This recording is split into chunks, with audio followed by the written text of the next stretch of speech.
mucha resistencia desde el Poder Judicial a la limpia, a la reforma.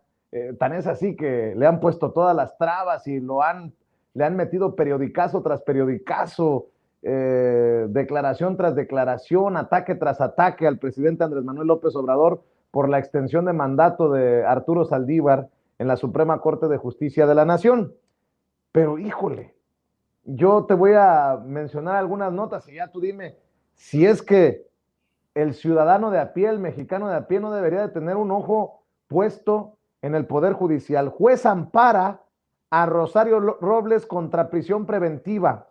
Ordena considerar otra medida cautelar, o sea que estaría a punto de irse a la casa a prisión domiciliaria Rosario Robles. Al menos podría darse el caso. Luego, esta sí, la verdad, me llama mucho la atención. Precisamente Monreal le pide a Saldívar que la Suprema Corte de Justicia de la Nación resuelva reclamo de Fiscalía General de la República por controversia sobre desafuero de Cabeza de Vaca. Hay que decirlo, Saldívar es el presidente, pero habría mucha resistencia incluso al interior de la Suprema Corte de Justicia de la Nación. Y ya, así como para no dejar, dije yo, me lleva la chingada. César Duarte, el gobernador corruptazo, priista, ex gobernador de Chihuahua, está dando la pelea por sus ranchos. Se han parado para evitar que se los quiten. El exgobernador de Chihuahua, el expriista César Duarte, tramitó un juicio de amparo ante la justicia federal en contra del aseguramiento de los ranchos al considerar que viola de forma flagrante las garantías procesales de la Ley Nacional de Extinción de Dominio. Su abogado dijo que busca que jueces federales adviertan sobre la ilegalidad e inconstitucionalidad de dicho proceso. Y luego dice la gente, pues la gente interesada en que no haya reforma en el Poder Judicial, es que López Obrador lo que quiere es tener control de todo. Hijos de la, no tienen vergüenza.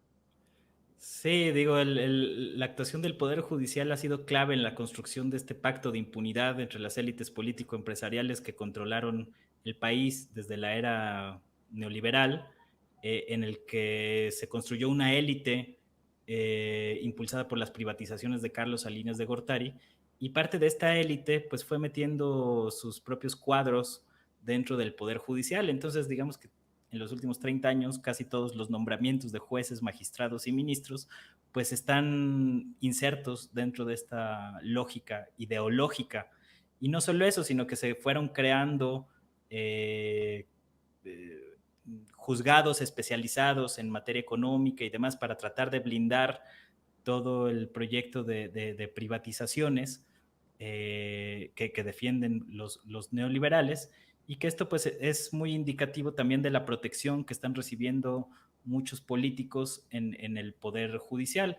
El amparo originalmente pues era para proteger los derechos humanos de las personas ante casos de abuso, de detenciones, de presos políticos, de cosas de este tipo, pero en los últimos años se hicieron algunas modificaciones a la ley para permitir que particulares y empresas pudieran meter amparos precisamente para darles mayor margen de impunidad o de protección ante un intento de echar abajo sus inversiones y cosas de este tipo.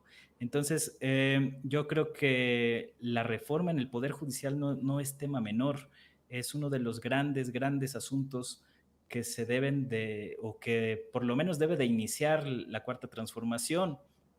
Yo hablaba, por ejemplo, de que en materia de temas energéticos, yo ya veo muy difícil que suceda algo más de lo que ya vimos en los últimos 3 años, en este contexto de las contrarreformas y demás, pero en el Poder Judicial sí tiene que haber algún cambio. Si no hay un cambio en el Poder Judicial, va a ser muy limitados los alcances que pueda tener el proyecto de la Cuarta Transformación a futuro, porque a final de cuentas todo está pasando por ahí. Gran parte de la disputa política entre los dos grupos, el de la Cuarta Transformación y el de los neoliberales, que andan de capa caída, pues está dirimiendo en el Poder Judicial. Entonces yo creo que sí es importante que discutir este tema a fondo de Saldívar. Yo por ahí comentaba que incluso a lo mejor hasta les convendría a los mismos neoliberales la extensión de mandato de Saldívar durante 2 años, ¿Por qué lo digo? Porque si bien es cierto que tiene una alianza con López Obrador, que no les gusta para nada, también es cierto que Saldívar llegó ahí por méritos propios, llegó de la mano de Felipe Calderón, y después Calderón pues intentó presionar a Saldívar, Saldívar no se dejó, y eso le valió mucho del prestigio con el que cuenta actualmente el ministro presidente de la Corte.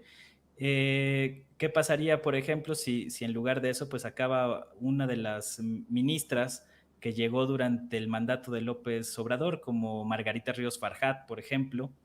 Pues creo que sería más cuestionable este asunto de la limpia del Poder Judicial, o que los grupos opositores se podrían enojar más en caso de que llegara una persona más allegada a López Obrador para emprender este proceso. Y creo que Saldívar reúne las condiciones idóneas para encabezar este proceso, y que habría que discutirlo más a fondo, más allá de las cuestiones. Obviamente, pues siempre causa malestar el hecho de que se cambien las reglas a medio proceso, ¿no? Y creo que esa parte también es entendible de las críticas que se han hecho, pero creo que sí, Saldívar es un hombre clave en este momento, porque no Así hay es. en la baraja de ministros de la Corte alguien que reúna las condiciones necesarias para encabezar este proceso. Más allá de las cuestiones legales, también se necesitan personas que operen políticamente estas tipo de reformas, y yo no veo en las dos salas de la Suprema Corte de Justicia de la Nación, entre los 11 ministros, pues un perfil mejor que el de Saldívar para encabezar un proceso de este tipo, que es urgente y vital para el futuro del país. Así es, Manuel Hernández Borboya, periodista independiente, reportero de Actualidad RT. ¿Por qué no nos despedimos invitando a la gente para que te siga como te seguimos nosotros desde Sin Censura en las redes sociales? Sí, pues me pueden ahí seguir la pista en la cuenta de Twitter, que es en donde suelo estar más activo, @ManuelH Borboya, y en Facebook y YouTube con mi nombre completo, Manuel Hernández Borboya, aunque últimamente tengo un poco descuidado el canal de YouTube por la carga de trabajo y algunos otros asuntos personales en las últimas 2 semanas, pero ya estaré retomándolo con enjundia a partir de los próximos días. Órale, pues, te mandamos un abrazo, Manuel, como siempre, muchas gracias. Muchas gracias a ti, un saludo y un abrazo. Sale, cuídate. Y bueno,